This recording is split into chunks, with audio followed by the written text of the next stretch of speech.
আজকে সকালে জানতে পাই যে আমাদের এই নিমগঞ্জ রোডে 24 নম্বর ওয়ার্ডে আর 25 নম্বর ওয়ার্ডের কাছাকাছি একটি গৌমাতার ইসে হাড়গোড় এখানে দিয়ে যায়। তারপরে আশেপাশের লোকরা ইনফরমেশান দেয়, তারপরে আমি আসি। হিন্দু জাগরণ মঞ্চের উপাধ্যায়রা ছিলেন, আরও সবাইকে প্রশাসনকে জানানো হয়। তারপরে তারা আসে, আশেপাশের লোককে, বাড়ির লোককে ডাকা হয়, পাড়ার লোককে ডেকে জানাই। তারপরে সবাই আসে, তারপরে প্রশাসন এসে ব্যাপারটাকে জানতে চাচ্ছে যে কেন করেছে, কারা করেছে। সিসিটিভি ফুটেজ আছে, সেটারও দেখা হবে। এই বিষয়টা আজ পর্যন্ত এখানে ছোটো থেকে বড় হলাম, আশেপাশের লোক প্রত্যেকে একটি আলোচনা করছে, কোনোদিনও হয়নি। যদি এর পিছনে কেউ জড়িয়ে থাকে তাকেও দেখতে হবে, আর যদি কেউ না থাকে কেন ফেলে গেল সেটাকেও ইনভেস্টিগেশন করতে হবে।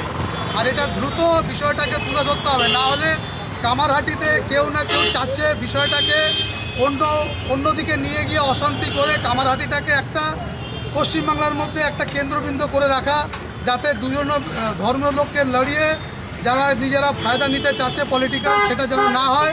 প্রশাসনকেও বলবো, ইভেন আশেপাশের লোককে বলবো, আপনারা জাগ্রত থাকুন, সচেতন থাকুন, না হলে আজকে এটা হয়েছে, কালকে আরও কিছু হতে পারে। ধন্যবাদ।